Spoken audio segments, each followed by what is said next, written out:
There's always plenty of challenges in farming, rising input costs, accessing labour. And Mother Nature.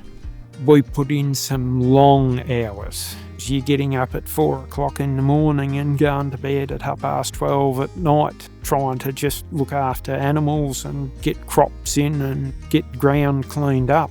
Our farm was no longer running at a profit. We came to a point where we were starting to drown.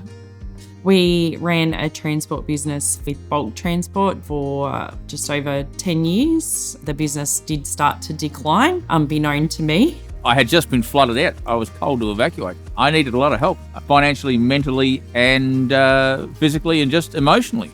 We've been in times where we've had to sell off a fair amount of our stock just to make sure that the ones that we have left are not neglected and are still well kept. We've now got stuff that's been damaged by the fire, and the discussion that's common amongst the farmers around here now is that we just don't seem to be able to get a break from it. The floods hit. We had about 18 hours from when it stopped raining to when we hit. Possibly up to $1 million was the loss in lost assets and labour to clean up. Our son Jack suffered post-traumatic stress after that, so he was having nightmares and night terrors because he was just petrified that things were going to float away and we were going to lose everything. I had to evacuate all my stock, my dogs, machinery.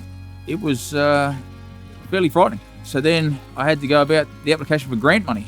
That's when I contacted the RFCS. They helped me with that. When you've got someone that can just provide clarity, it just helps you move forward. Working with the financial counsellor has been bliss, taking away all the stress, the relentless phone calls that I was getting and just making them the go-to, relieving me of the pressure. And the financial counsellor was somebody that was able to come to us and talk through and understand what our problems were. When we were able to get our first grant up and get that paperwork off, and then to see that money turn up, and that just give us the ability to just get up and running again.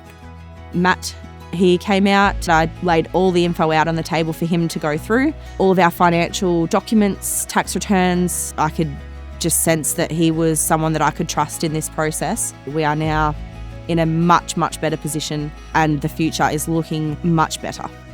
RFCS has put us in contact with Centrelink and helped us navigate different allowances that we were eligible for that we otherwise wouldn't have known that was available.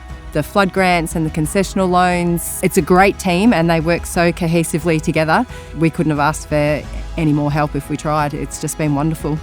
I think we started being able to sleep at night knowing that there was hope.